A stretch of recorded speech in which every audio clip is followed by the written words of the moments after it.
Sir ಕುಂಜಿಮುಂಡ Manahalli ಅವರೇ, sir ಹೇಳಿ. ನಿಮ್ಮೂರಲ್ಲಿ ಒಂದು ದುರ್ಘಟನೆ ನಡೆದಿದೆ, ಒಂದು ಲಾರಿ ಪಲ್ಟಿ ಆಗಿದೆ. ಹೌದು ಸರ್. ನೀವು ಸ್ಪಾಟ್ ಅಲ್ಲೇ ನಿಂತು ಅದಕ್ಕೆ ಸಂಬಂಧಪಟ್ಟಂತ ವಿಡಿಯೋಗಳನ್ನೆಲ್ಲ ನಮಗೆಲ್ಲ ಕಳಿಸಿದಿರಿ.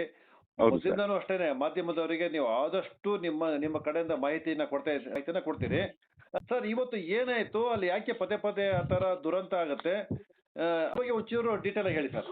ಸರ್ ಇದು ಮಾರ್ನಹಳ್ಳಿ ಅಂದರೆ ಈಗ ಮಾರ್ನಹಳ್ಳಿ ಪೊಲೀಸ್ ಸ್ಟೇಷನ್ ಇದೆ ನೋಡಿ. ಆ ಪೊಲೀಸ್ ಸ್ಟೇಷನಿಂದ ಸ್ವಲ್ಪ ಮುಂದೆ ಒಂದು 50 ಮೀಟರ್ ದೂರದಲ್ಲಿ ಒಂದು ತಡೆಗೋಡೆ ಇತ್ತು ಸರ್. ಕಳೆದ ಇವತ್ತು ಅದು ಯಾವುದೋ ಒಂದು ಮಳೆಗಾಲದಲ್ಲಿ ಅದು ಜರಿದು ಹೋಗಿದೆ. ಇದ್ರ ಬಗ್ಗೆ ನಾವು ಹಲವಾರು ಬಾರಿ ಅದಕ್ಕೆ ಸಂಬಂಧಪಟ್ಟ ಅಧಿಕಾರಿಗಳಿಗೆ ಎಲ್ಲ ತೋರಿಸಿ ಮನವರಿಕೆ ಮಾಡಿಕೊಟ್ಟಿದ್ದೀವಿ.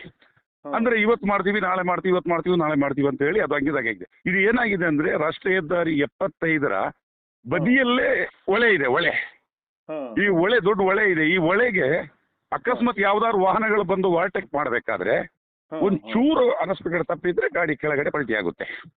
ಈಗ ಅದೇ ತರ ಇವರು ಒಂದು ಲಾರಿ ಅವನು ಪಾಪ ಬರೋ ಟೈಮಲ್ಲಿ ರಸ್ತೆಗೆ ಬದಿಯಲ್ಲಿ ಒಂದು ಗಾಡಿಗೆ ಓವರ್ಟೇಕ್ ಮಾಡೋ ಟೈಮಲ್ಲಿ ಸಡನ್ ಆಗಿ ಪಲ್ಟಿ ಆಗಿದೆ. ಸಡನ್ ಆಗಿ ಈಗ ಸುಬ್ರಹ್ಮಣ್ಯ, ಧರ್ಮಸ್ಥಳ ಎಲ್ಲ ಬಹಳಷ್ಟು ಯಾತ್ರಾರ್ಥಿಗರು ಹೋಗುವ ರಸ್ತೆ ಇದು. ಒಂದು ಪ್ರಯಾಣಿಕರು ಯಾರು ಇದ್ರೆ ಅದರಲ್ಲಿ ದೊಡ್ಡ ಮಟ್ಟದಲ್ಲಿ ಅವಘಡ ಆಗಿ ಜೀವ ಹಾನಿ ಆಗೋದು ಸರ್ ಇದು. ಇದ್ರ ಬಗ್ಗೆ ರಾಷ್ಟ್ರೀಯ ಹೆದ್ದಾರಿಯವರು ನಿರ್ಲಕ್ಷ್ಯ ವಹಿಸಿ ಈ ತಡೆಗೋಡೆ ಒಂದು ನಿರ್ಮಾಣ ಮಾಡೋದ್ರಲ್ಲಿ ನಿರ್ಲಕ್ಷ್ಯ ವಹಿಸಿ ಈ ತರ ಒಂದು ಬೇಜವಾಬ್ದಾರಿಯಿಂದ ಈ ತರ ಆಗಿದೆ. ಈ ಬಗ್ಗೆ ಹಲವಾರು ಬಾರಿ ನಾವು ಮನವರಿಕೆ ಮಾಡಿಕೊಟ್ರು ಮಾಡ್ತೀವಿ ಅಂತ ಹೇಳ್ತಾರೆ. ಅಂದ್ರೆ ಒಂದು ಇಂಜಿನಿಯರ್ಗಳಿಗೆ ಅಥವಾ ಕಾಂಟ್ರಾಕ್ಟ್ಗಳ ಹತ್ರ ಮಾತಾಡಿದ್ರ? ನಾನು ಮಾತಾಡಿದ್ದೀನಿ ಸರ್, ಸಂಬಂಧಪಟ್ಟ ಅಧಿಕಾರಿಗಳ ಹತ್ರ ಮಾತಾಡಿದ್ದೀನಿ. ಕಾಂಟ್ರಾಕ್ಟ್ಗಳಂದ್ರೆ ನಮಗೆ ಅದಾಗಿಲ್ಲ ಅಂತ ಬೇಜವಾಬ್ದಾರಿ ಮಾತಾಡ್ತಾರೆ. ನಾವು ಹಲವು ಬಾರಿ ಅವ್ರಿಗೆ ಹೇಳಿದ್ವಿ. ಇದ್ರಿಗೆ ಸಂಬಂಧಪಟ್ಟ ಇಂಜಿನಿಯರ್ ಸರ್ ಹತ್ರ ಒಬ್ರು ಶ್ರೀನಿವಾಸ್ ಸರ್ ಅಂತ ಇದ್ರು, ಅವರಿಗೆ ಟ್ರಾನ್ಸ್ಫರ್ ಆಗಿದೆ. ಅವರು ಬೇರೆಯವರಿಗೆ ಒಬ್ಬರಿಗೆ ಈಗ ಬಂದಿದ್ದಾರೆ, ಅವರಿಗೂ ಅದನ್ನ ಹೇಳಿ ಅದ್ರ ವಾಟ್ಸಪ್ ಅದ್ರ ಬಗ್ಗೆ ಕಂಪ್ಲೀಟ್ ಡೀಟೇಲ್ಸ್ ಅನ್ನು ನಾವು ಹೇಳಿ ಪತ್ರಿಕೆ ಮುಖಾಂತರ ಒಂದ್ಸತಿ ಮನವರಿಕೆ ಮಾಡಿಕೊಟ್ಟಿದ್ದೀವಿ ಸರ್ ನಾವು ಅವ್ರಿಗೆ. ಅದಕ್ಕೆ ಏನು ಉತ್ತರ ಕೊಡ್ತಾರೆ ಅವರು? ಅವ್ರು ರೆಡಿ ಆಗಿದೆ, ಟೆಂಡರ್ ಆಗಿದೆ, ಮಾಡ್ತೀವಿ ಅಂತ ಹೇಳ್ತಾರೆ. ತಾತ್ಕಾಲಿಕವಾಗಿ ಒಂದು ಏನಾದರೂ ಒಂದು ತಡೆ ಆದರೂ ನಿರ್ಮಿಸಿ ಅಂದ್ರೆ ಇಲ್ಲ ಸರ್ ಮಾಡ್ತೀವಿ, ನಾಳೆ ಬರ್ತೀವಿ, ನಾಳೆ ಬರ್ತೀವಿ ಅಂತ ಅಂದ್ರೆ ಟೋಟಲಿ ಒಂದು ನಿರ್ಲಕ್ಷ್ಯದಿಂದ ಈ ತರ ಒಂದು ಸಂಭವಿಸಿದೆ.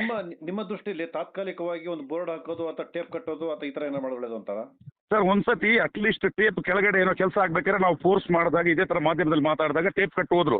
ಅದು ಒಂದೇ ದಿನ ರಾತ್ರಿ ಹೋಗಿದೆ. ನಾನು ಹೇಳೋದು ಏನಂದ್ರೆ ಈಗ ಸಿಮೆಂಟ್ ಇಂದು ಒಂದು ತಡೆ ಬರುತ್ತೆ ಸರ್, ಅಲ್ಲಲ್ಲಿ ನೋಡಿ ಈಗ ರೋಡ್ ಬ್ಲಾಕ್ ಅದೆಲ್ಲ ಇಡ್ತಾರೆ. ಅದನ್ನ ಈಗ ತಾತ್ಕಾಲಿಕವಾಗಿ ಇಟ್ಟು ಒಂದು ಆ ಕಡೆ ಈ ಕಡೆ ಒಂದು ಡೇಂಜರ್ ಬೋರ್ಡ್ ಇಟ್ರೆ ಸ್ವಲ್ಪ ವಾಹನ ಆ ಕಡೆಯಿಂದ ಬರುವಾಗ ಬೋರ್ಡ್ ನೋಡಿ ಸ್ವಲ್ಪ ನಿಧಾನವಾಗಿ ಬರ್ತಾರೆ. ಏನು ಇಲ್ಲದೆ ಹೈವೇ ಚೆನ್ನಾಗಿದೆ ಅಂತ ಬೆಳೆದು ಬರ್ತಾರೆ, ಒಂದು ಚೂರು ಸೈಡಿಗೆ ತಕ್ಷಣ ಗಾಡಿ ಗುಂಡಿಗೆ ಬೀಳುತ್ತೆ.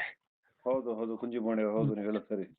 ಜೀವ ಇವಾಗ ಸರ್ ಏನಾರು ಒಂದು ಅನಾಹುತ ಆಗೋದಕ್ಕಿಂತ ಮುಂಚೆ ನಾವು ಅದ್ರ ಬಗ್ಗೆ ಸ್ವಲ್ಪ ಜವಾಬ್ದಾರಿಯಾಗಿ ತಗೊಂಡ್ರೆ ಈಗ ಇಷ್ಟು ಮಟ್ಟದಲ್ಲಿ ಹೈವೇ ಇಷ್ಟೆಲ್ಲ ದೊಡ್ಡ ಕೆಲಸಗಳಾಗ್ತಿದೆ, ಆದ್ರೆ ಒಂದು ಜವಾಬ್ದಾರಿ ಇಲ್ಲದೆ ಈ ತರ ಘಟನೆಗಳು ನಡೆಯೋದು. ಅದೇ ನಮ್ಮ ಹಾಸನ ಟಿವಿ ಮೊದಲಿಂದ ಏನ್ ಹೇಳ್ತಾ ಇದೆ ಅಂತ ಹೇಳಿದ್ರೆ ವೈಜ್ಞಾನಿಕವಾಗಿ ಯಾವ್ದು ಕೂಡ ಮಾಡಿಲ್ಲ ಅವರು. ಯಾವ್ದು ಮಾಡಿಲ್ಲ ಸರ್. ಈಗ ರಾಷ್ಟ್ರೀಯ ಹೆದ್ದಾರಿ ಆದ್ರೆ ಏನು ನೋಡಿ ಅಲ್ಲಿ ರಸ್ತೆ ಮಾಡಿದ್ದಾರೆ, ಆದ್ರೆ ಜೀವಗಳು ಹೋಗ್ತಿದಾವಲ್ಲ ಅದ್ರ ಬಗ್ಗೆ ಅವ್ರು ಕೇರೆ ಮಾಡೋದಿಲ್ಲ. ಅಂದ್ರೆ ಟೋಟಲ್ ಒಂದು ಆದ್ರೂ ಆಗುತ್ತೆ ಸರ್, ಆಗ್ಲಿಲ್ಲ ಅಂದ್ರೂ ಆಗುತ್ತೆ ಅಂತ ಒಂದು ನಿರ್ಲಕ್ಷ್ಯ ಜವಾಬ್ದಾರಿ. ಹೌದು, ತುಂಬಾ ನಿರ್ಲಕ್ಷ್ಯ ಮಾಡ್ತಾರೆ. ನಿರ್ಲಕ್ಷ್ಯ. ಈಗ ಅಲ್ಲಿ ಹೈವೇದು ಕಳಿಸತಿ ಸನ್ಮಾನ್ಯ ಮುಖ್ಯಮಂತ್ರಿಗಳು ಬಂದ್ರು, ಎಲ್ಲಾ ಅಧಿಕಾರಿಗಳು ಬಂದ್ರು, ಅದು ತೆಗೆಯೋದು ಸರಿ ಇಲ್ಲ ಅಂದ್ರು. ನೋಡಿ ಈಗ ಮತ್ತೆ ಅದೇ ತರ ಮಾಡ್ತಾ ಇದ್ದಾರೆ. ಈ ಸತಿನೂ ಸರಿ ನೋಡಿ, ಮಳೆ ಬಂದಾಗ ಅಲ್ಲಿ ರಸ್ತೆ ಕಂಪ್ಲೀಟ್ ಗುಸ್ತು ರೋಡ್ ಬಂದಾಗುತ್ತೆ. ಅಂದ್ರೆ ಅಲ್ಲಿ ಈಗ ಪಕ್ಕದಲ್ಲಿ ನಮ್ಮ ಹೈವೇ ಅಲ್ಲಿ ಚರ್ಚ್ ಇದೆ, ಮಗತಿ ಹತ್ರ, ಚರ್ಚ್ ಹತ್ರ ನೋಡಿ ಫುಲ್ ಸ್ಟ್ರೈಟ್ ಆಗಿ ಎಳಿತಿದ್ದಾರೆ.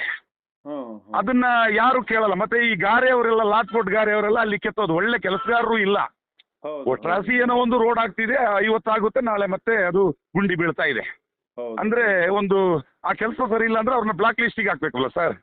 ಹೌದು ನೋಡಿ, ಅದು ಹೇಳಿದ ಒಳ್ಳೆ ಮಾತು ಹೇಳಿದ್ರೆ ಕೆಲಸ ಜಾಸ್ತಿ ಸಿಗಬೇಕು. ಆದ್ರೆ ಆ ಗುತ್ತಿಗೆದಾರರ ವಿರುದ್ಧವಾಗ್ಲಿ ಅಥವಾ ಈ ಒಂದು ವೈಜ್ಞಾನಿಕ ಅಲ್ಲದ ರೀತಿಯಲ್ಲಿ ಯಾರು ಪ್ಲಾನ್ ಮಾಡಿದ್ದಾರೆ ಅವ್ರ ಮೇಲೆ ಯಾವ್ದು ಕ್ರಮ ತಗೊಳಕ್ ಯಾವ್ದು ತಗೊಳ್ಳೋದೇ ಇಲ್ಲ ಸರ್, ತಗೊಳ್ಳೋದೇ ಇಲ್ಲ. ಅಂದ್ರೆ ಅವರ ಸಾವಿಗಳಿಗೆ ಮಾತ್ರ ಅವರೇ ಜವಾಬ್ದಾರಿ ಆಗಿದ್ದಾರೆ.